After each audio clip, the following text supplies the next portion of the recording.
नमस्कार दोस्तों, और आज की इस कहानी का नाम है जिम्मेदारी। अरे भगवान, कुछ मीठा तो बना दो। वैसे आज मीठा खाने की बड़ी इच्छा हो रही है। मूंग दाल का सीरा बना लो, जो तुम बहुत अच्छा बनाती हो। लंबे अरसे से तुमने नहीं बनाया, बड़ी आलसी हो गई हो। आज तुम बना ही दो। क्यों, आज कौन सी लॉटरी खुल गई है तुम्हारी? लॉटरी नहीं खुली तो क्या हुआ? किस्मत तो अपने राम की खुल गई है ना। वो कैसे? वो ऐसे कि अब वो परमानेंट तुम्हारे हाथ के स्वादिष्ट पकवान खाने को मिलेंगे, और तुम्हारी बहू रानी के हाथ के भी। क्यों, बहू रानी खिलाएगी ना, क्योंकि अब रिटायर हो गया हूँ ना। अब तुम्हारी सासू माँ के भी रिटायरमेंट का टाइम आ ही गया है, समझो 1-2 साल में। जी पापा जी, कहते हुए बाहर निकल गई। जो रात को 9 बजे यह देखकर मिस्टर खन्ना को कुछ अटपटा लगा, पर बोले नहीं कुछ। हाँ, नाराजगी उनके चेहरे पर साफ झलक रही थी, और यह आशा जी ने भली भांति महसूस किया, लेकिन चुप रही। यह सिलसिला रोज ही चलता रहा। बहू रोमा हर रोज इधर उधर किटी पार्टियां में व्यस्त रहती, और बेचारी आशा जी दिन भर किचन एवं घर के अंदर कामों में लगी रहती। थोड़े से आराम या फिर पति के पास 2 घड़ी बैठने जाती, बोलिए बतियाने की भी फुर्सत तक नहीं मिलती। और मिस्टर खन्ना अच्छी तरह से देख रहे थे और बखूबी समझ रहे थे। कुछ कहने की कोशिश करते तो आशा जी चुप रहने की कहती, साथ ही सफाई भी देती। देखिए जी, बहू पढ़ी लिखी और शहर में पली बढ़ी है, उसे काम करने की आदत नहीं है, पर मुझे तो बचपन से ही फिर काम करने से शरीर अच्छा रहता है। मैंने होम साइंस से भी पढ़ा है। मेरी दादी माँ भी यही कहती है थी, समझो जी। जी बिल्कुल समझा जी, लेकिन यह तो बहुरानों पे भी लागू होता है। फिर शुरू शुरू में किसी को काम करने की आदत नहीं होती और काम भी नहीं आता, सीखना पड़ता है। ठीक है जी, आज का जमाना कुछ अधिक ही मॉडर्न है। बहू थोड़ा सहेलियों से मिला लेती है, थोड़ा घूम फिर लेती है, मन लगा रहता है। क्या जी, आप भी कौन सा मैं घिस जाती हूँ? वो अपने पति से कहती है, तुम घिस तो नहीं जाती, पर तुम्हारी लाडली बहू को कभी काम करते देखा नहीं। क्या उसका काम केवल खाना पीना, सजना संवरना, घूमना फिरना ही है? कितने सालों बाद हमें साथ रहने को मिला है, और तुम दिन भर चक्कर घिन्नी सी पन्नी काम में लगी रहती हो। मुझे जरा भी अच्छा नहीं लगता भगवान। अब जिंदगी रही इतनी है, अपने बेटे बहू पोते पोतियों के लिए तुमने मेरे साथ रहना ही छोड़ दिया था। ये अकेली बहू को परेशानी हो गई, मगर मैं देख रहा हूँ तुम्हारी बहू कभी नहीं सोचती तुम्हें भी तकलीफ परेशानी होती होगी। फिर तुम्हारी भी तो उम्र हो गई है, बहुत कर लिया घर के काम। हमारी अपनी भी जिंदगी है, इससे तो मैं वही भला था। गुप्ता जी तो कह भी रहे थे कि वही रह जाओ और तुम्हें भी यही बुला लो। सारी जिम्मेदारियां तो पूरी हो गई है, अब खुद के प्रति भी जिम्मेदारी निभाए। लेकिन नाराज क्यों होते हैं? उन्हें मेरी जरूरत थी, तभी तो इनके साथ रहना पड़ा, वरना मुझे भी आपके बिना कहाँ अच्छा लगता है जी। वो अपने पति से कहती है, अब तो बच्चे भी बड़े हो गए हैं, स्कूल भी जाने लगे हैं।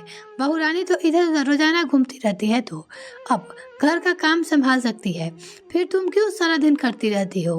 बस अब थके हारे शरीर को आराम भी दिया करो। मैं भी जागा रहता हूँ, सोने का तो बहाना करता हूँ, वरना तुम तो मेरे साथ हाथ पैर दबाने बैठ जाओगी और अपना दर्द जताओगे भी नहीं। देखता हूँ रोज देर रात तक बाम लेकर कमर, हाथ पैर और माथे पे लगाती रहती हो। अब तो बस भी करो यार, थोड़ा समय इस गरीब के लिए भी निकाल लिया करो। वो अपनी पत्नी से कहती है, बहू रानी संभाल लेगी घर, ये सब बहू रानी की जिम्मेदारी है। समझे भाग्यवान? जी समझ गई जी, लेकिन बहू की आदत नहीं है ना, फिर एकदम काम छोड़ दूंगी तो बहू बुरा लगेगा बहू को। और यह तुम मुझ पे छोड़ दो, चलो अब सो जाते हैं। दूसरे दिन सुबह नाश्ते के समय सबको डाइनिंग टेबल पर एक साथ आने को कहा। सब लोग एक साथ आकर साथ ही नाश्ता करने लगे। नाश्ता खत्म होने के बाद मिस्टर खन्ना ने कहना शुरू किया, देखो बहू रानी, हमें 1 साल से अधिक हो गया आए हुए। जैसा कि हम सब जानते हैं कि एक निश्चित उम्र पर सरकार भी काम से छुट्टी कर देती है, और साथ ही भरण पोषण के लिए हर महीने निश्चित धनराशि भी देती है। तो क्यों नहीं घर में माता पिता और अन्य बुजुर्गों को भी कामों से छुट्टी मिलनी चाहिए? चाहिए कि नहीं? क्यों बहू रानी, मैं सही कह रहा हूँ ना? जी पापा जी, उसकी बहू रानी कहती है। तो फिर आज से आशा जी को भी काम काज से छुट्टी दे दो। आज से घर का सारा काम, खाना वगैरह वगैरह सब कुछ तुम ही करोगे, तभी उसे आराम मिलेगा ना बहू रानी। जी पापा जी। मरे मन से ये कहते हुए अंदर चली गई। आज से सारा काम रोमा के जिम्मे पे आ गया। इस तरह दिन गुजरते रहे। रोमा की आजाद जिंदगी पे मानो ग्रहण लग गया था। पहले तो आशा जी लगभग सारा काम निपटा लेती थी, इसलिए उसे कुछ खास करना भी नहीं पड़ता था। बस यूँ थोड़ा बहुत नाम के लिए कर लेती थी। लेकिन अब तो जान गले में टक रही थी। इन दिनों तो खाना भी समय पे नहीं बनता और ना ही ढंग का बनता था। मिस्टर खाना समझते सब थे, मगर कहते कुछ नहीं थे। हाँ, राहुल और बच्चे किटकिट करते रहते थे और उन्हें खाना बिल्कुल भी पसंद नहीं आता था। बच्चे कहते, दादी माँ आप बनाओ ना खाना, मम्मी से को अच्छा खाना बनाना नहीं आता। राहुल ने भी कहा, क्या बात है मम्मी, पापा ने एक बार क्या कह दिया, आपने पूरी तरह से हड़ताल ही कर दी। हफ्ते में एक आध बार तो अच्छा खाना खिला दिया करो मम्मी। ऐसी बातें सुनकर तो रोमा और भी घायल से बनती जा रही थी।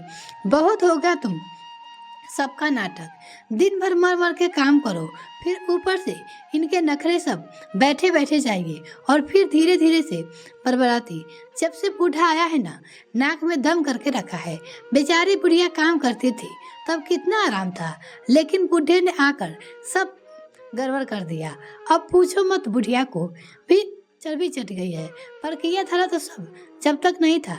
शांति जी के आते ही परेशानी खड़ी कर दी। हे भगवान, मिस्टर और मिसेस खन्ना तो अक्सर अपने कमरे में रहते हैं। हाँ, कभी कभी बाहर दलान में भी बैठते थे। एक दिन इस बरबराते सुन लिया तो आशा जी ने कहा, बहू तुम हमारे लिए इस तरह के भाव रखती हो। अरे इतने सारे तेरे आगे मजदूरी की, तुम्हारे बच्चे को पाला पोसा, तुम्हारा घर संभाला, और खन्ना जी हर महीने अपनी पगार का एक मोटा हिस्सा तो यही भेजते हैं, और वो भी तो तुम लोगों को काम आती थी। मैं तो 2 टाइम की रोटी भी तुम लोगों से खाती थी। कभी तुमने सोचा क्या इस तरह से मैं काम करती थी? लेकिन तुम यह सब सोच भी कैसे सकती हो, जो रिश्ता के लिए मायने ही नहीं समझती, इस तरह की बातें करती हो। अरे मुझे तो खुद पे शर्म आने लगी है। तुमने काम करना पड़ा इसलिए इस तरह के बेहुदी बातें कर रही हो। अरे हमारे बारे में कभी सोचती, लेकिन तुम्हें क्या पड़ी है? आज मुझे समझ में आ रहा है, वाकई कोई किसी का नहीं है, सब मतलब के यार है। मैंने अपनी माँ को अक्सर कहते सुना है, काम भला है तो चाम भला नहीं। कितना सच है, वाकई काम प्यारा है, व्यक्ति नहीं। आज मैं काम नहीं करती हूँ, खन्ना जी भी रिटायरमेंट के बाद यहाँ आ गए तो अब पैसे भी नहीं आते, और मैं भी जब तक नौकरी की तरह लगी रही तब तक अच्छी थी, मगर अब हम दोनों की गिनती केवल बूढ़ा बुढ़िया में कर रही हो। कुछ पूछने पे बात वो यह कहा जाता है कि चुपचाप बैठो रहो। क्या करना है आप लोगों को? जब तक बीच में टपकते रहते हैं, हमारी लाइफ में दखल अंदाजी मत करो, हमें चैन से जीने दो। न खुद काम करते हैं और न ही किसी और नौकर को टिकने देते हैं।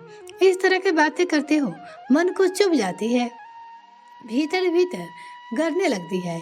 लेकिन हमने कब कहा कि नौकर मत रखो? यह तुम भी रोज की खर्चा पूरा ना करने का रोते रहते हो।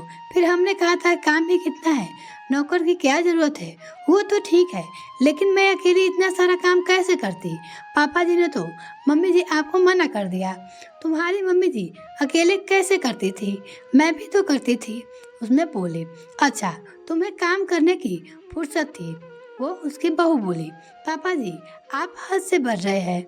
बहू खबरदार, जो अपने पापा जी के लिए कुछ कहा। उसकी सासू माँ ने कहा, हाँ हाँ कुछ कहो मत, बस बिठा कर रखो, इनको मुफ्त की रोटियां तुड़वाते रहो। उसने कहा, बस अब एक शब्द नहीं, चलिए जी, यह अपना घर नहीं है और ना ही ये हमारे कुछ है, चलिए चलते हैं। ठीक है आशा जी, आज ही चलते हैं, तुम अपना सामान बांध लो, तब तक मैं टिकट ले आता हूँ। हाँ, और हाँ सिर्फ हमारे कपड़े ही लेना, और तुम्हारे अपना व्यक्ति सामान जो भी होगा ले लेना। वो बोले, उस आशा जी के पति जी बोले और टिकट लाने के लिए चले गए। हाँ हाँ जाओ, ताकि हम भी चैन से जिए। फिर उसकी बहू बोलती है, जरूर जिए, हमारा आशीर्वाद है, वैसे जरूरी नहीं है चाहिए कि रख लेना। कहते हुए खन्ना जी टिकट लेने चले गए और आशा जी पैकिंग में जुट गई, मगर आंखों थी कि गंगा यमुना हो रही थी। दिल बेचारा रो रहा था, बिलख रहा था। माँ का जो दिल था, मगर कह रहा था, ऐसे औलाद के लिए मैंने जिंदगी के सुनहरे साल यूं खो दिए। काश कि मैं फूट फूट कर रो पड़े। यह कहानी आपको कैसी लगी कमेंट सेक्शन में लिखना ना भूले। इसी तरह कहानी सुनने के लिए जुड़े रहे हमारे साथ। तब तक के लिए धन्यवाद दोस्तों।